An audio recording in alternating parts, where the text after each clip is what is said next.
Bonjour, ravie d'être parmi vous pour vous parler de ce beau sujet. Comme vous le savez, HER2, c'est une molécule de la famille des récepteurs à l'EGF qui est surexprimée dans 15 à 25% des cancers du sein. Ça représente à peu près 7800 cas de cancer du sein par an en France. C'est caractérisé par une immunohistochimie 3 croix ou une amplification du gène RB2 en technique d'hybridation in situ.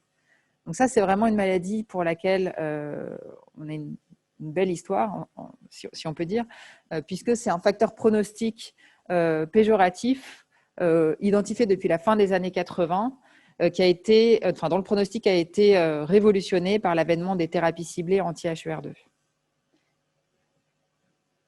Donc ça a commencé par l'escalade thérapeutique plutôt, avec l'arrivée successive de plusieurs traitements anti-HER2 que je vais vous détailler. Tout d'abord, la classe des anticorps monoclonaux qui ciblent le récepteur HER2. On a le trastuzumab, puis le pertuzumab. Puis les inhibiteurs de tyrosine kinase, donc petites molécules par voie orale. On a eu le lapatinib, puis le nératinib et récemment le tucatinib. Et enfin, la classe des anticorps conjugués à une chimiothérapie. Le premier étant le trastuzumab emtansine, qu'on appelle aussi TDM1, et puis plus récemment le trastuzumab deruxtecan.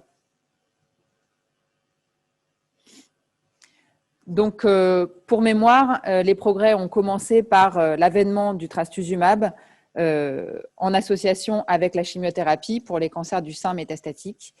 Et ça a été les progrès majeurs d'il y a une dizaine d'années, avec une amélioration du taux de réponse, de la survie sans progression et de la survie globale, avec l'arrivée du trastuzumab en association avec la chimiothérapie. Parallèlement, on s'est rendu compte que c'était un médicament qui avait une toxicité cardiaque qui pouvait être rédhibitoire en cas d'association avec les anthracyclines. C'est la raison pour laquelle on ne l'utilise pas en association avec les anthracyclines et on l'utilise de préférence en association avec les taxanes. C'est comme ça que l'association taxane plus trastuzumab est devenue un standard de traitement de première ligne des cancers du sein HER2 et ensuite a été développé le pertuzumab, qui est un autre anticorps monoclonal qui cible un autre domaine du récepteur HER2 sur sa partie extracellulaire, qui empêche la dimérisation du récepteur HER2 avec ses partenaires. Et l'efficacité de ce traitement a été montrée dans l'étude Cléopatra, qui remonte maintenant à 2012 pour sa première publication, qui a montré l'amélioration des résultats en première ligne de traitement du cancer du sein HER2 métastatique par rapport au traitement standard, donc docétaxel plus trastuzumab. L'ajout du pertuzumab permettait d'augmenter la médiane de survie sans progression de 6 mois et d'allonger la médiane de survie globale de 16 mois, donc des résultats assez spectaculaires avec un hazard ratio à 0,68 pour la survie globale. Tout ça sans augmenter la toxicité cardiaque. Donc, cette association taxane plus le double blocage qu'on pourrait appeler horizontal, donc les deux anticorps monoclonaux trastuzumab et pertuzumab, est devenu le standard de traitement en première ligne de prise en charge des cancers du sein HER2 métastatiques. Pour ce qui concerne les inhibiteurs de tyrosine kinase, le premier, on va dire, est le lapatinib, donc petite molécule qui se donne par voie orale, qui va agir sur la partie intracellulaire du récepteur à l'HER2, qui va permettre de bloquer les cascades de signalisation en aval du récepteur. Et donc, ce traitement avait été initialement évalué en association avec une chimiothérapie orale qui s'appelle la capecitabine chez des patients qui avaient progressé après trastuzumab. Et on voit que cette stratégie, donc l'ajout de lapatinib par rapport à la chimiothérapie seule, permettait de doubler la médiane de survie sans progression. Il y avait des arguments précliniques pour penser à une synergie entre le lapatinib et le trastuzumab. Et donc ça a été montré dans une étude publiée en 2012 qui montrait que chez des patientes qui avaient progressé sous trastuzumab, de les traiter ensuite par lapatinib, c'était amélioré par la prolongation du traitement par trastuzumab et donc le double blocage qu'on pourrait appeler vertical, bloquer le récepteur à la fois sur sa partie extracellulaire avec l'anticorps monoclonal et sur sa partie intracellulaire avec l'inhibiteur de tyrosine kinase, ça améliore les résultats et donc l'intérêt de poursuivre le trastuzumab après progression sous trastuzumab. C'était également un des enseignements de cette étude. Ensuite, a été évalué le nératinib, qui est un inhibiteur de tyrosine kinase anti-HER2 irréversible. Donc ça, c'est l'étude NALA, plus récente, pour les cancers du sein métastatiques HER2, qui avaient déjà reçu au moins 2 lignes de traitement anti-HER2. Et les patientes étaient randomisées entre la capecitabine, l'apatinib, bras contrôle, ou capecitabine avec le nératinib, en association systématique avec du loperamide, étant donné la prévalence des diarrhées.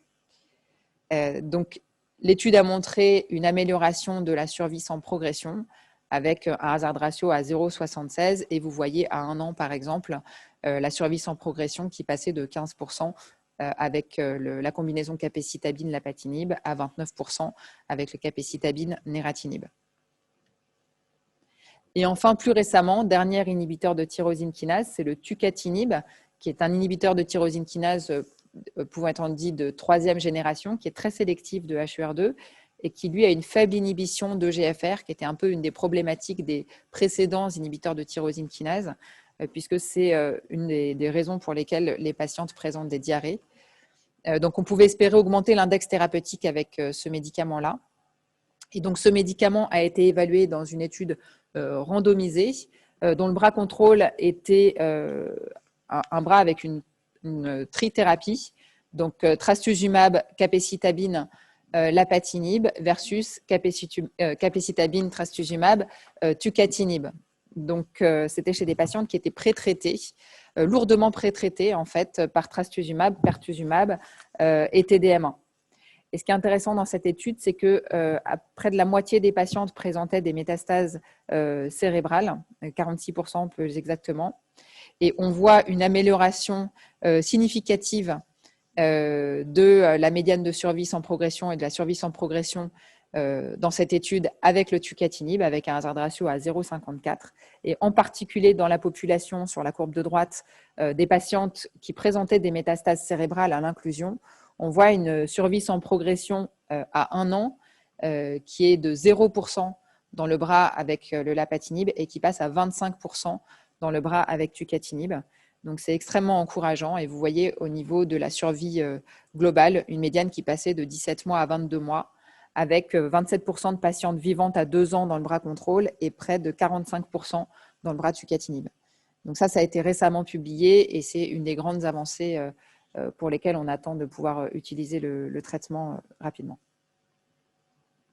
En termes d'anticorps conjugués, donc le principe des anticorps conjugués, c'est une molécule anticorps monoclonal anti-HER2 qui est liée par un linker à une molécule de chimiothérapie. Et c'est le principe du cheval de Troie où on a donc le récepteur anti-HER2 qui va être ciblé par l'anticorps monoclonal anti-HER2.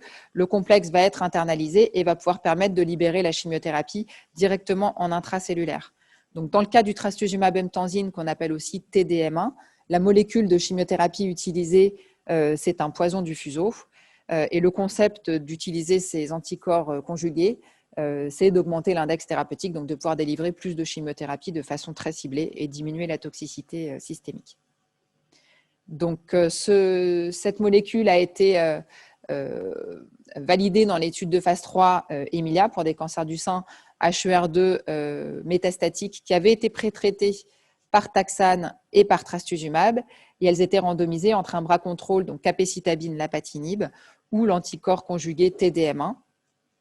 Et donc, comme vous le voyez, il y avait une amélioration de la survie sans progression sur la courbe de droite, avec un hazard ratio à 0,65, et une amélioration de la survie globale, avec par exemple la survie globale à 1 an qui était de 52% dans le bras contrôle, et à 2 ans, pardon, de 52% dans le bras contrôle et de 65% dans le bras TDM1. Ce qui est intéressant aussi, c'est qu'en plus d'améliorer les résultats de survie, ce traitement-là permettait également d'améliorer le profil de tolérance, avec essentiellement une tolérance, problèmes de tolérance paraclinique, donc les thrombopénies, des élévations des transaminases, et puis une surveillance cardiaque pour des toxicités qui ne sont pas supérieures à celles attendues avec le trastuzumab. Et donc, plus récemment, le TDM1 est devenu un standard de traitement en deuxième ligne de prise en charge des cancers du sein HER2 métastatiques. Et donc, plus récemment, le trastuzumab deruxtecan, donc également publié dans le New England Journal of Medicine très récemment. Donc, ça, c'est une molécule de trastuzumab qui est associée par un linker à un inhibiteur de topoisomérase 1, donc le trastuzumab deruxtecan. Cette étude était une étude de phase 2 monobras qui était destinée à des patientes qui étaient très lourdement pré-traitées, notamment par trastuzumab et TDM1. Elles avaient reçu en moyenne 6 lignes de traitement antérieures. Et l'étude avait pour objectif principal le taux de réponse. Et on voit un taux de réponse extrêmement spectaculaire chez ces populations lourdement pré-traitées de 61%. Comme vous le voyez sur le diagramme, où quasiment toutes les patientes sont soit en réponse, soit stabilisées, avec une médiane de suivi de simplement 11 mois, une durée de réponse de près de 15 mois et une médiane de survie sans progression de 16 mois. Donc ça, c'est extrêmement encourageant. Ça a été simplement tempéré par un effet indésirable qu'il va falloir apprendre à prévenir et à dépister, que sont les pneumopathies interstitielles, puisqu'on avait à peu près 13% de patientes qui présentaient des pneumopathies interstitielles, la plupart du temps de grade 1-2, mais il y a quand même eu 4 décès toxiques dans l'étude. Donc, il va falloir surveiller ça de très près. En tout cas, c'est un médicament qui est maintenant accessible dans le cadre d'une ATU. En troisième ligne. Donc, vu les résultats extrêmement spectaculaires au stade métastatique avec les traitements anti-HER2, s'est posé la question de désescalader et que désescalader en fait essentiellement la chimiothérapie. Alors, la première question s'est posée essentiellement pour les populations RH+. La question était, peut-on simplement cibler les récepteurs hormonaux en association avec le traitement anti-HER2 ? Donc, on a notamment 2 études qui ont associé un inhibiteur de l'aromatase non stéroïdien avec, pour l'une, le lapatinib et pour l'autre, le trastuzumab. Les enseignements qu'on a, c'est qu'un inhibiteur de l'aromatase sans traitement anti-HER2, ça donne des résultats très médiocres avec des médianes de survie sans progression, vous voyez, de l'ordre de 2-3 mois. Que ces résultats sont améliorés avec l'ajout d'un inhibiteur de HER2, donc avec le lapatinib ou le trastuzumab, tout en restant, bien sûr, on ne peut pas comparer directement, mais a priori inférieur avec ce qu'on attendrait avec une chimiothérapie. Et donc, en l'absence de comparaison directe entre une hormonothérapie plus traitement anti-HER2 versus une chimiothérapie plus traitement anti-HER2, le standard reste une chimiothérapie associée avec un traitement anti-HER2. Sur la question de la désescalade de chimiothérapie, c'est aussi posé la question du TDM1, notamment dans cette étude Marianne, donc qui a inclus des patientes avec des cancers du sein HER2 positifs, qui étaient en progression et qui étaient randomisées entre le TDM1 en association avec le pertuzumab ou avec un placebo versus le bras standard, donc chimiothérapie plus trastuzumab. L'objectif principal était la survie sans progression. Et donc, vous voyez sur ces courbes que globalement, les résultats montrent une non-infériorité du TDM1 par rapport au bras trastuzumab plus chimiothérapie. Donc, vous remarquerez qu'il n'y avait pas de pertuzumab dans le bras contrôle, mais pas non plus de supériorité, avec cependant un meilleur profil de tolérance pour le TDM1. Donc voilà ce que je voulais vous dire pour l'escalade, puis un petit peu de désescalade pour le cancer du sein HER2 métastatique.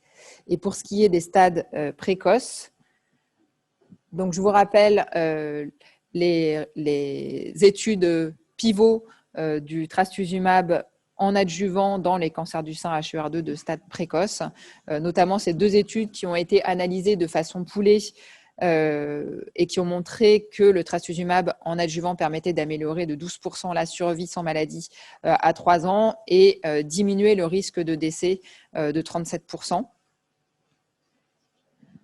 quand il était donné pendant une durée de 1 an. Pour mémoire, l'étude HERA avait montré que le fait de donner une durée plus prolongée de trastuzumab ne permettait pas d'améliorer les résultats avec 2 ans de trastuzumab, mais majorer la toxicité, notamment cardiaque. Donc, le pertuzumab a également été évalué en situation précoce, notamment en situation néoadjuvante dans l'étude Néosphère qui avait randomisé plusieurs bras. Et ce qu'on voit de façon assez significative, c'est l'amélioration du taux de réponse histologique. Donc, les patientes recevaient trastuzumab, pertuzumab et chimiothérapie en néoadjuvant. Et quand elles étaient opérées, chez près de 60% des patientes avec un cancer récepteurs hormononégatifs et HER2 positifs, on avait une réponse histologique complète. C'est moins significatif chez les patientes avec des récepteurs hormonopositifs. Par ailleurs, l'autre enseignement de cette étude qui est assez intéressant, c'est qu'avec une combinaison sans chimiothérapie, donc trastuzumab, pertuzumab, on arrive à des taux de réponse histologique complète qui ne sont pas négligeables, de l'ordre de 20-25%. Toujours chez les patientes RH négatifs qui répondent mieux.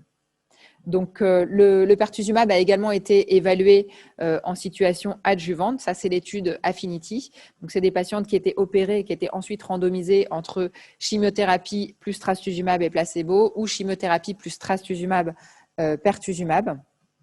Et ce qu'on voit, c'est que dans la population en intention de traiter, il n'y avait pas d'amélioration de la survie sans récidive invasive, mais on avait une amélioration de la survie sans récidive invasive chez les patientes à plus haut risque, notamment N+, avec cependant un delta en termes de différence absolue de survie sans récidive invasive, dont on peut discuter éventuellement la pertinence clinique au regard du coût pour la société et éventuellement de la majoration de la toxicité. Donc, autre molécule évaluée en situation adjuvante, c'est le nératinib, donc inhibiteur de tyrosine kinase anti-HER2 irréversible par voie orale, qui avait été évalué dans l'étude Extenet, qui est randomisée chez les patientes qui avaient déjà reçu leur traitement adjuvant, donc chimiothérapie, trastuzumab, l'ajout de 1 an de nératinib par rapport à un placebo. Et l'objectif principal était la survie sans récidive invasive. Et donc, vous voyez que cette étude a montré en fait une amélioration de la survie sans récidive invasive uniquement dans le sous-groupe des patientes avec des tumeurs RH+, avec un hazard ratio à 0,60 et un delta en bénéfice absolu de près de 5%. Donc, dans le cadre de l'escalade thérapeutique pour les cancers du sein de stade précoce, je voulais vous parler de la situation, enfin de la stratégie de traitement de rattrapage après chimiothérapie néoadjuvante. Et ça, c'est l'étude Catherine qui est très intéressante à retenir. C'est une étude qui a évalué pour des patientes qui avaient été traitées en situation néoadjuvante par une chimiothérapie et du trastuzumab et qui n'étaient pas mises en réponse histologique complète à l'issue de cette chimiothérapie néoadjuvante, soit l'attitude classique qui est de poursuivre le trastuzumab pendant 14 cycles, soit jusqu'à un total de 18 cycles, ou bien de switcher pour le TDM1 en situation adjuvante pour 14 cycles. Et donc, on voit que cette étude est positive avec une amélioration de la survie sans récidive invasive de 50% en hazard ratio, et puis une amélioration en chiffre absolu de 77% de survie sans récidive invasive à 3 ans avec le bras contrôle versus 88% avec le TDM1. Donc ça, c'est devenu une attitude standard aujourd'hui pour les patientes qui sont traitées par chimiothérapie néoadjuvante et qui ne sont pas mises en réponse histologique complète, de pouvoir switcher le traitement anti-HER2 à la phase adjuvante pour du TDM1. Donc, comme vous l'avez vu, on a des progrès majeurs aussi au stade précoce et des patientes qui maintenant peuvent vivre très longtemps ou guérir dans une majorité des cas grâce au traitement anti-HER2. Et donc, c'est posé la question de la désescalade, notamment la question d'alléger la chimiothérapie. C'est l'étude APT qui avait été publiée par Sarah Tolanet en 2015. Alors, ce n'était pas une étude randomisée, c'était une grosse phase 2 avec plus de 400 patientes. C'était des petites tumeurs de moins de 2 cm, N0. Et cette étude avait évalué une chimiothérapie par paclitaxel, 12 injections hebdomadaires, donc 3 mois de chimiothérapie, en association avec le trastuzumab pour une durée de 12 mois. Et donc, ce qui est intéressant de voir, c'est que cette étude, elle montre en fait extrêmement peu de rechutes. On a des résultats qui sont extrêmement rassurants chez ces patientes avec des petites tumeurs à bas risque de récidive, avec simplement 3 mois de chimiothérapie par taxane, et le trastuzumab qui peut en plus maintenant être donné par voie sous-cutanée. Donc ça c'est une option de traitement pour les patientes avec des petites tumeurs à bas risque. Voilà. Et autre étude de désescalade à la phase précoce, également présentée par Sarah Tolanet, qui est de supprimer complètement la chimiothérapie, donc notamment l'étude ATTEMPT, qui a évalué pour des patientes qui avaient des stades 1, soit le bras classique, donc paclitaxel trastuzumab, soit le TDM1. C'est intéressant de voir qu'on a des excellents résultats, vraiment la survie sans maladie, près de 98% de survie sans maladie à 3 ans. Mais on a quand même 17% d'arrêt pour toxicité dans le bras TDM1, alors qu'on avait seulement 6% dans le bras contrôle. Donc on voit qu'on a un profil de toxicité qui est finalement différent, et qui est en particulier différent qu'on soit positionné en phase précoce ou à la phase métastatique. Donc la question de la désescalade s'est également posée pour la durée du trastuzumab, puisque le standard fixé initialement arbitrairement était à 1 an. Donc il y a plusieurs études qui ont essayé d'évaluer des désescalades de la durée du trastuzumab. La conclusion, c'est qu'aujourd'hui, il n'est pas possible de dire que de faire moins de 1 an, ce soit non inférieur à faire 1 an. Donc le 1 an de trastuzumab reste un standard thérapeutique en situation adjuvante. Cependant, toutes les études qui ont tenté des désescalades du trastuzumab retrouvent également des résultats très rassurants, même avec des durées plus courtes de trastuzumab. Et donc, ce qu'on peut dire, c'est que dans les situations où on est obligé d'arrêter le trastuzumab, notamment pour des raisons de toxicité, en particulier cardiaque, on peut quand même rassurer les patientes, même si elles ont eu une durée plus courte de traitement, elles ont probablement tiré un bénéfice important du traitement anti-HER2. Voilà, et donc je voulais vous parler également de la situation du TDM1 en néoadjuvant. Donc c'est la désescalade de chimiothérapie avec le double blocage TDM1 plus pertuzumab. Ça c'est l'étude Christine. Donc c'est des patientes qui avaient des cancers pour le coup plus localement avancés, qui étaient randomisés entre soit une chimiothérapie par TCH, docétaxel, carboplatine, trastuzumab plus du pertuzumab, soit un double blocage, donc TDM1 plus pertuzumab, qui ensuite étaient opérés et qui gardaient leur traitement anti-HER2 en situation adjuvante. Et donc, dans cette étude-là, on avait quand même une amélioration de la réponse histologique complète meilleure avec le bras chimiothérapie, donc 56% de réponse histologique complète dans le bras TCH pertu versus 44% dans le bras TDM1 pertu, mais un meilleur profil de tolérance avec le TDM1 pertu. Et ce qui est quand même très intéressant de voir, c'est que quand on a une réponse histologique complète, quel que soit le bras de traitement, en fait, la survie sans maladie est vraiment excellente, avec une survie sans maladie à 3 ans de plus de 95% quand on a une réponse histologique complète, quel que soit le bras de traitement. Donc, en résumé, des progrès majeurs pour le cancer du sein HER2 sur ces 20 dernières années, avec une survie qui est passée de l'ordre de 12 mois au stade métastatique il y a 20 ans à près de 5 ans aujourd'hui. Le standard de traitement aujourd'hui en première ligne, c'est donc les taxanes en association avec le double blocage pertuzumab-trastuzumab. En deuxième ligne, l'anticorps conjugué TDM1. Et en troisième ligne, alors là, beaucoup de changements à venir très prochainement, le trastuzumab deruxtecan, le tucatinib en association avec trastuzumab capecitabine, peut-être en particulier en cas de métastase cérébrale. Et puis aujourd'hui, pas d'argument suffisant pour pouvoir en général se passer de la chimiothérapie en première ligne.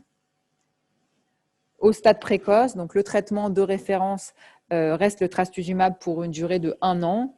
Dans certains cas de petites tumeurs à faible risque de récidive, peut se discuter une désescalade de type Tolanet, donc avec le paclitaxel pour 12 semaines en association avec le trastuzumab, qui peut éventuellement se donner par voie sous-cutanée. Et pour les autres, on va de plus en plus vers une chimiothérapie néoadjuvante en association avec un double blocage trastuzumab-pertuzumab, et une adaptation du traitement adjuvant selon la réponse histologique, avec pour les patientes qui ont une réponse histologique complète, la poursuite du trastuzumab, et celles qui n'ont pas de réponse histologique complète, le switch pour le TDM1.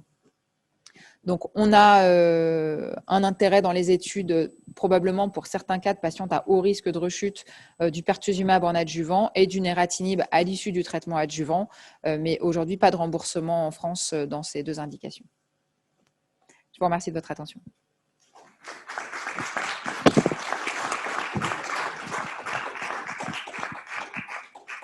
Merci beaucoup pour cette excellente revue. Alors, je vois qu'il y a une question à distance, là, qui porte plutôt sur l'escalade que sur la désescalade. Qu'en est-il de l'escalade en adjuvant et pour quels patients? Donc, en fait, l'étude Catherine, qui a montré l'intérêt du TDM1 chez les patientes qui n'avaient pas de réponse histologique complète, a un petit peu modifié nos pratiques en situation précoce, puisque maintenant, on a de plus en plus tendance à vouloir tester la sensibilité au trastuzumab in vivo, donc de traiter les patientes avec un traitement néoadjuvant par chimiothérapie et un double blocage trastuzumab-pertuzumab. Donc, ce qu'on peut appeler une escalade, puisqu'en fait, on a le double blocage anti-HER2, et ensuite d'adapter notre traitement adjuvant en fonction de la réponse histologique complète. C'est devenu une attitude, je dirais, majoritaire maintenant pour toutes les patientes qui ont des tumeurs qui ne sont pas de stade 1. La même demande, l'escalade par le nératinib, pour qui? Excellente question. Oui, tu as en partie déjà répondu, hein, éventuellement. Donc, le nératinib, il y a une question de balance en fait, entre le bénéfice et les effets indésirables. C'est sûr que l'idée, ce serait d'arriver à sélectionner vraiment les patientes qui pourraient bénéficier à coup sûr de ce type de traitement, puisque ça alourdit quand même la prise en charge de 1 an, ça donne un certain nombre d'effets indésirables qui sont gérables en fait quand on gère le traitement en pratique clinique, mais qui clairement ont un impact sur le quotidien des patientes, qui auraient un coût également non négligeable. Donc déjà, la première chose qu'il faut retenir pour le nératinib, c'est que, en tout cas en France, en Europe, l'AMM a été retenue que pour les patientes avec des tumeurs RH+, HER2+, et qu'en France, pour l'instant, il n'est pas disponible. Est-ce que vous avez une autre question pour Johanna? Il y en a encore une? Alors, descendez, oui, on ne la voit pas. Toujours.